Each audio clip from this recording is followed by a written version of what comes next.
All right, thanks. Hello, everyone, and thanks for attending today's SAP Ariba Live Supplier Risk Demo webinar. We have about 30 minutes today, and for our first 20 minutes, my colleague Andy Moe will walk you through a brief setup for some context and then a product demonstration of the SAP Ariba Supplier Risk offering. After that, we'll open things up for questions from you, but don't wait. If you have any questions throughout Andy's demo and presentation, please do submit those through the Q&A engagement tool. We'll get to as many of the questions as we can, given the time we have allotted, and we'll certainly be happy to respond to you offline as well after that, so keep your questions coming. And before I turn things over to Andy, a few very quick housekeeping items. So first of all, a copy of the slides and additional help materials are available in the resource list. We do encourage you to download any resources links that you find useful. For the best viewing experience, we recommend closing any programs or browser sessions running in the background that could cause issues, given that the webcast is streamed through your computer.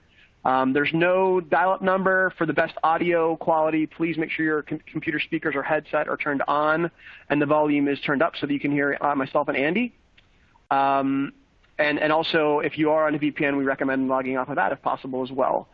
Finally, if you have any technical problems, the best course of action is to try to hit F5, which will refresh your page.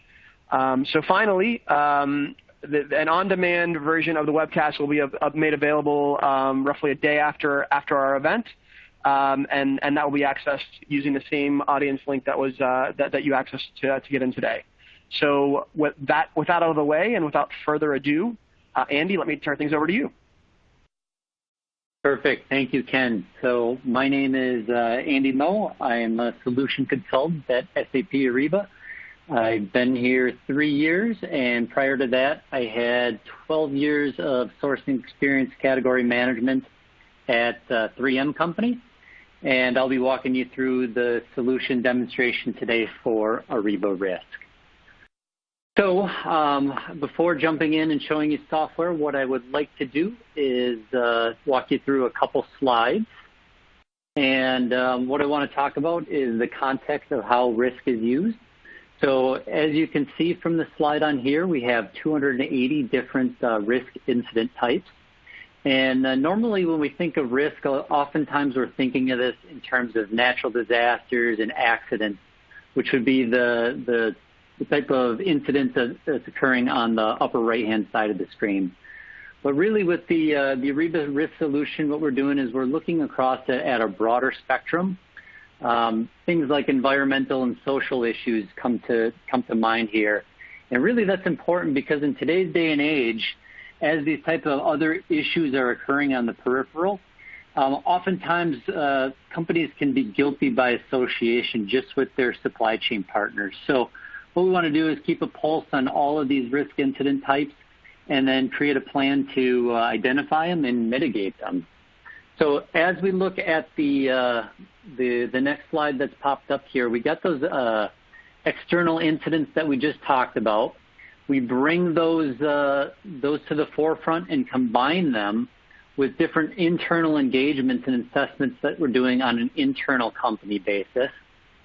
And we bring them into the middle. We kind of look at them in a comprehensive manner with the control process in place. So if there is an issue, you can find an alternative supplier. Or maybe you want to put a contract in place to help mitigate that risk. And ultimately, at the very end, you have a plan in place that helps keep business continuity in place and protect your reputation. So with that, that's what the risk solution is all about. And with that, we'll go ahead and jump in and we'll show you what the software looks like. So we'll give you a second for the screen to catch up.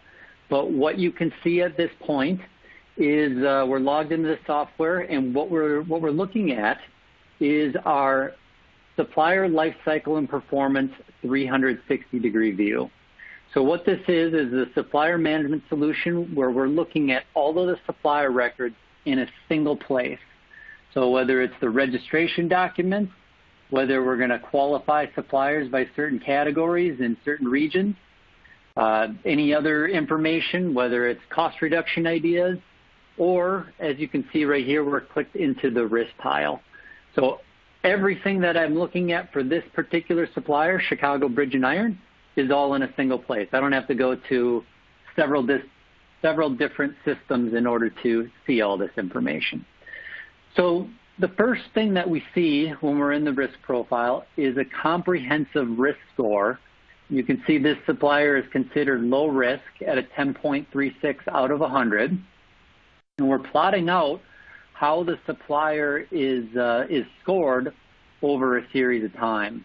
So right now we're looking at 90 days, but if we update it to the last 180 days, you can see that it will plot it out over a wider degree of time. The financial score looks like it has fluctuated most within the last month or so. You can see it's popped up. And there's a couple different factors that are really driving that.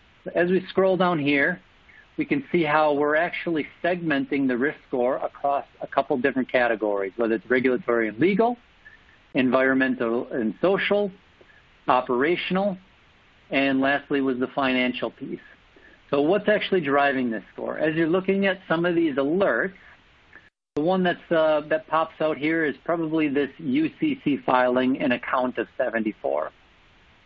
So if we click into that, what we can see is it's actually popped us over from the overall risk exposure to the enriched corporate information page. So from here, we're pulling in general information about the company. We have diversity indicators that are spelled out here, and the UCC filings of 74 is populating right here as well. As we scroll down a little bit further, we're getting the full corporate parentage and hierarchy. So Chicago Bridge and Iron is, of course, part of a larger conglomerate by the name of McDermott International. And you can see all the different subsidiaries that are being populated throughout here, of which Chicago Bridge and Iron is a part of that.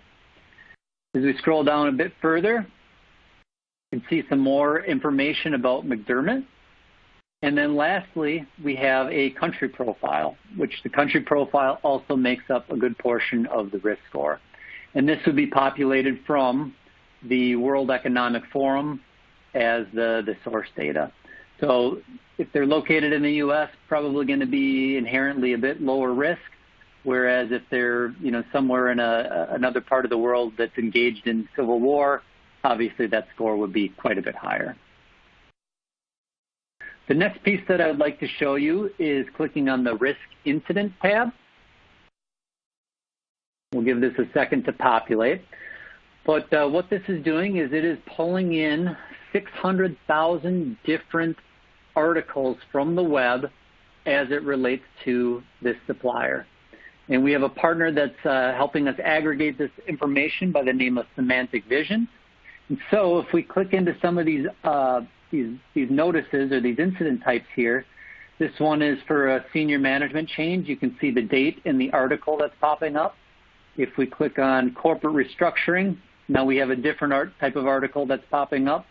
And this is a hot link that we can click into at any moment's notice. So here we have an article from the Wall Street Journal. It's telling us that the parent company is going through the piece here to potentially restructure some of the debt. And as we go back into the risk profile and scrolling down a little bit further, it's also plotting out the category of risk. So if these incidents are occurring over time, which one are classified as high risk, medium, and low risk as well.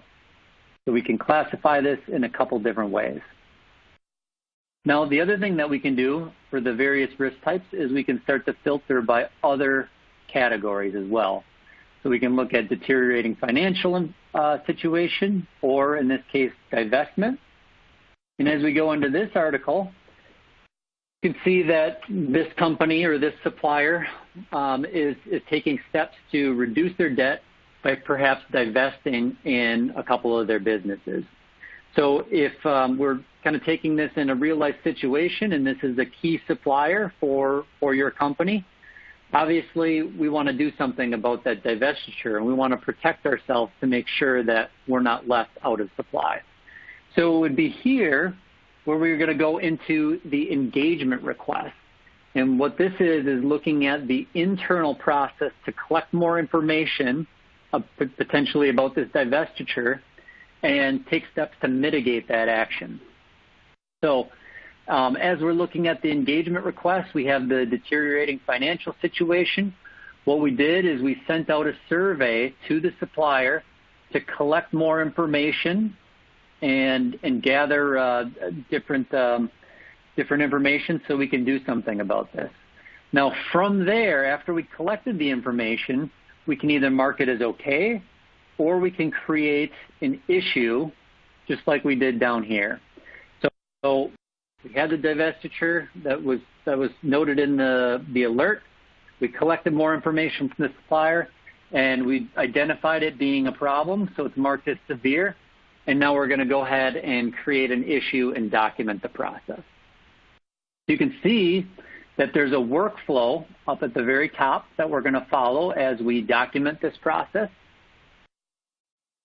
As we open up this toggle and we scroll down, we've got a description of the issue and a couple different things that could happen under this scenario. A, the supplier is going to increase the price.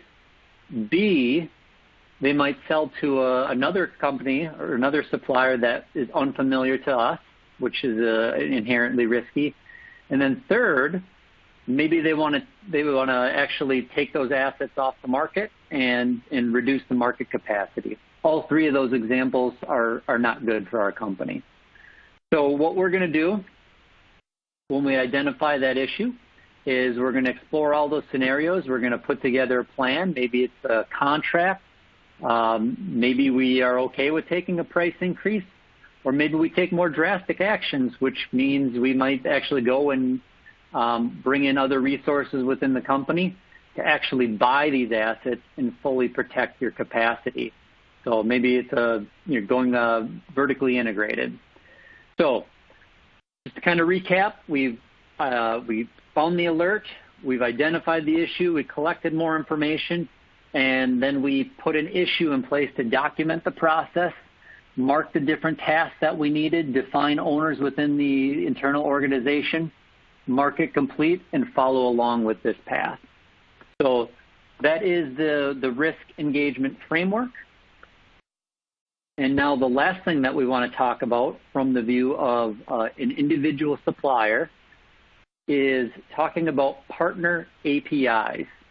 So what we're going to do is we're actually going to toggle over to another window here that has a different supplier. And in this case, we brought up a record of Tesla, just as an example.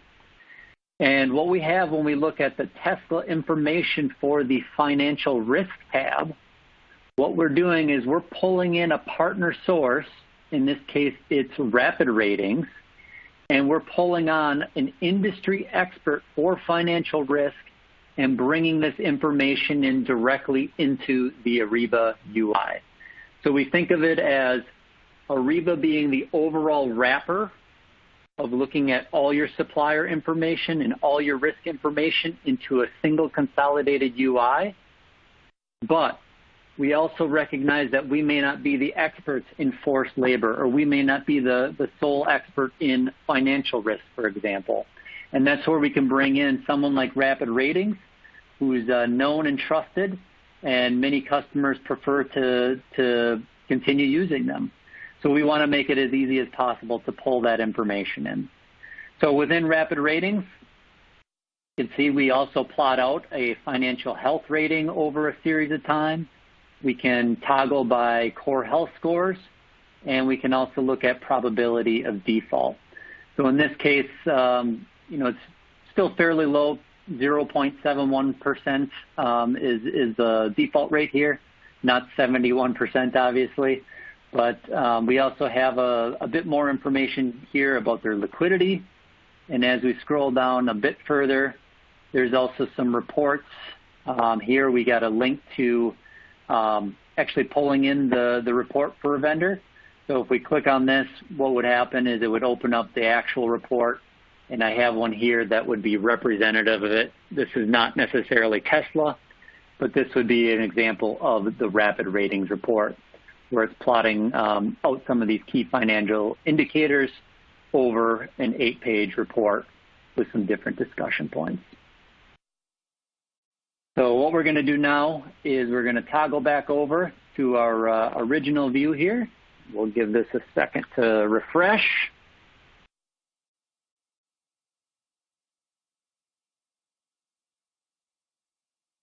And what we're going to do from here is we've covered the micro view, which is looking at an individual supplier record. And now what we want to do is take a look at the macro view, which is looking at the corporate view of your overall supplier risk segmentation. So as we wait for this to refresh, we have our overall corporate dashboard that's being populated here. So again, we looked at Chicago Bridge and Iron was from an individual supplier view, and now we're looking at the corporate view of risk. So a couple things going on here. On the upper left-hand side, we have the overall risk summary of all suppliers. So if I can toggle off my low-risk suppliers, now it's pulling up of the 1,127 suppliers here. The medium one, there's 60 suppliers that are designated as medium risk. If we click on that, now it's going to bring up the suppliers in medium risk in descending order. If I click into any of these records, it's going to take me back into that supplier profile view, and we'll look at the individual supplier records. As we move to the right, we can look at some of the segmentation by some of the different risk categories, whether it's regulatory and legal, environmental, social, financial, and operational. And same thing as before, if we click into high risk for the regulatory and legal, we can see the risk profiles that are showing up for that. As we scroll down here, we're looking at a geospatial map. And what this is telling us is, as we look at this global view, which suppliers and which countries are inherently more risky. So we've got 800 suppliers in the U.S. Doesn't look like that's an overall high risk area. But now if we toggle by a different risk incident type, in this case, this is forced labor, and we refresh the map, now it's telling me that in areas of China, India, perhaps Japan, there might be more issues of forced labor. And this is another example where we're pulling in our experts. Made in a Free World is our partner that helps feed some of this information.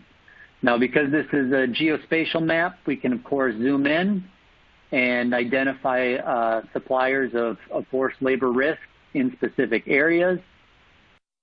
And we can get down to the specific supplier record as well. And we can always go in and drill into their individual supplier record as well. And upon request, we can send out a request to bring in a forced labor report, and that attached report will show up directly within the 360-degree profile provided by Made in a Free World. So that is the geospatial map. The next thing that I want to talk about is the alert feed, which is up at the top right-hand corner here. So this is looking at all of the alert feeds that are coming in across the organization. If we go in and take a look at this, we'll get a summary of all of the suppliers that are coming in with the alerts. And you can see that certain suppliers might have had 96 different alerts, or 23 or 141. We can flag the item and make sure that we go back and review it. And if there's any incident that we want to share across the organization, we can just type in the email address here along with a note and send it over to your colleagues. And we'll go back out to the dashboard again. As we wait for that to reload, we're going to go in and take a look at the admin. What we want to look at the admin is to show you how you can configure different alert types. So what we talked to before was we're, of course, getting information from 600,000 different sources around the web through one of our partners that's helping to aggregate that information. But, of course, That's a lot of information, and you may not want to have all of it coming to you kind of like a fire hydrant, letting all the water out. So what you can do is you can prioritize the severity of the different incident types, and you might want to ignore certain alerts and designate some as low, medium, or high. Maybe you want to receive emails. So you can manage that by the user and by the vendor so that you can control the amount of content that is coming in. If we go look at how the risk scores are configured, if you remember when we looked at Chicago Bridge and Iron originally, it gave us a risk score that was fed from the dashboard. So you do have the controls as a customer to configure how your risk scores are actually calculated. So as we go into the admin and we look at this, we have category weights for the different segmented categories of risk. So if I put more weight on financial and bump that up to 50%, I might be deprioritizing some of the environmental and the social. We can also set different risk thresholds to prioritize the high, medium, and low settings by each of the different segmentation categories. And as we look at some of the field configurations as well, it was being fed from data that we were pulling in as well. So if you remember the UCC filing example and the 74 UCC records that came up, that's being pulled up as high risk because it was greater than the 20, which we've specified right here. So we can populate and feed the tool and configure it as you see fit for your existing company. And then lastly, when we went through some of the internal engagements and we mentioned how we were collecting information, we might want to have our own internal scoring mechanism, and that can be done by the custom fields right here. So a good example of that is just a general supplier relationship score. You know, are they low, medium, high, or good, bad, and really bad? Collect that information, and then we can, once that's answered internally, that can also go into your overall risk scoring category. So that is how we're configured within the UI. And lastly, the one question that I know is probably coming up is, how do I add different suppliers into the solution? So as we go to the overall view here and look through the different supplier records, we can, of course, filter by company names. We can filter by risk exposure scores and things of that nature as well. But to simply follow and unfollow different supplier records, it's just a matter of checking the box, clicking follow or unfollow. And we have 1,477 records right here. It certainly can be a number much larger than that. It doesn't make any difference from a price perspective how many you are following or unfollowing. You don't even have to have a direct trading relationship to follow a vendor. So if you did want to keep a pulse on your tier 2 or tier 3 partners within your supply chain, you could just as easily do that just by loading those suppliers in as well through here. And the last thing I want to cover before I turn it over to Ken is talking about integration of supplier records, supplier risk records through the rest of the Ariba suite. So a really good example of that, if we hop over to contracts, and we have an example of an expiring contract that is going to occur right here on the date of 12/31/2019. So I get my alert for that. And if I'm going to renew this contract, I'm, of course, going to click in and take a look at this, this agreement and some of the details that are behind it. We'll wait for that to catch up. So I'm taken into the contract workspace, and I'm going to go through, of course, the motions to amend and renew this contract. But what's really great about this is we can pull the risk score right into the workspace, so I can get another view of the supplier and make sure that we're doing our due diligence and making sure we're not entering into a bad situation. So we can build this risk score and this risk review right into the steps of going ahead into renewing or amending a contract. So with that, we're of course going to dedicate some time for some questions, and I'll turn it over to Ken, our moderator, to go ahead and get that set up. I'm going to go ahead and end the screen share.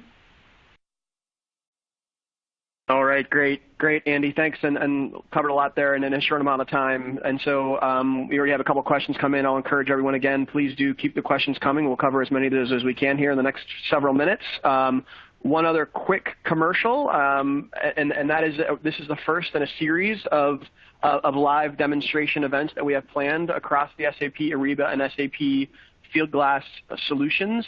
You can Google SAP Ariba Live Demo, and you'll get a web page that has a landing page where you can register for all of the upcoming demos if you're interested in seeing more of these, which we hope you are. So let's jump into the first question.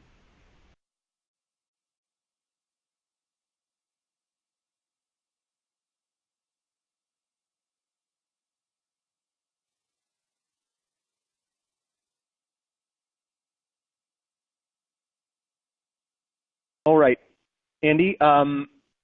First questions, and we've had several questions come in that are kind of similar, so I'm going to kind of try to summarize these. Really, they're source related. So the question is around partners that provide data to feed the risk tabs, like financial risk, for example. Do the individual companies who are leveraging supplier risk have the ability to update those, or does Ariba make those selections kind of by default? Yeah, so each of the partner-based solutions that were brought in, like Rapid Ratings, are going to provide their own individual score that's independent of Ariba, but also Ariba is also calculating its own score on the front page as well. So they're separate, but there's also the context where you could bring a comprehensive score together as one final score. Got it. Thanks for that. All right, next question. And this is a packaging question. So first of all, is SAP Ariba Supplier Risk a part of, those that are familiar, a part of SAP Ariba Supplier Lifecycle, and is there a benefit to subscribing to both of those? Yeah, so they are separate licenses that could be purchased. So SLP could be bought separate from Risk. Risk could be bought separate from SLP. So they're separate saleable SKUs. But of course, the advantage is that we have that 360-degree view. We want to look at all supplier records in the same place. So there's absolutely an advantage to bringing them together. They're viewed in the same place. And we definitely recommend doing so that way, as you're going to get the most bang for your buck out of the solution. Excellent, makes sense. And a kind of a follow-up to that question. So do customers need to purchase any other Ariba solutions as a prerequisite to subscribe to SAP Ariba Supplier Risk? And, for example, is the solution bundled with Ariba collaborative sourcing or other solutions? Nope, no prerequisites there. You can buy either of these solutions as a standalone, and it would work just fine. Awesome, great. Moving right along, this is great. We're getting to a number of questions. So the next one, Andy. Can you talk a little bit about sort of looking at future direction to the degree that you're able to speak about that? What are the future innovations planned for SAP Ariba Supplier Risk? Yeah, so roadmap is always fluid and changing, but some big ones that I think we're looking at that at least I'm excited about. So bringing in risk as integration with guided buying and sourcing are at the forefront. We showed you an example of how it's integrated with the contract solution today. Always looking to bring in additional third-party partners in the areas of sustainability, compliance, corruption, things like those categories. Enhancement to analytics, and in general, just always perfecting the existing process and making it a bit more user-friendly.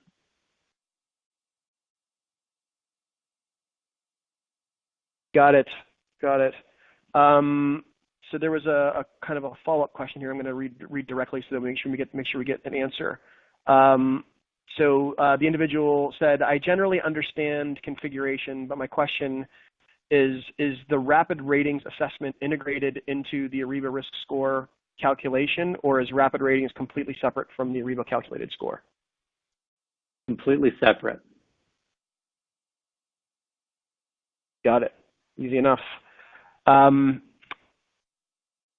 And I see we're just about the bottom of the hour. I'm going to ask one more quick question here, Andy, and that is, are third-party licenses required, or are they included in the cost of the solution?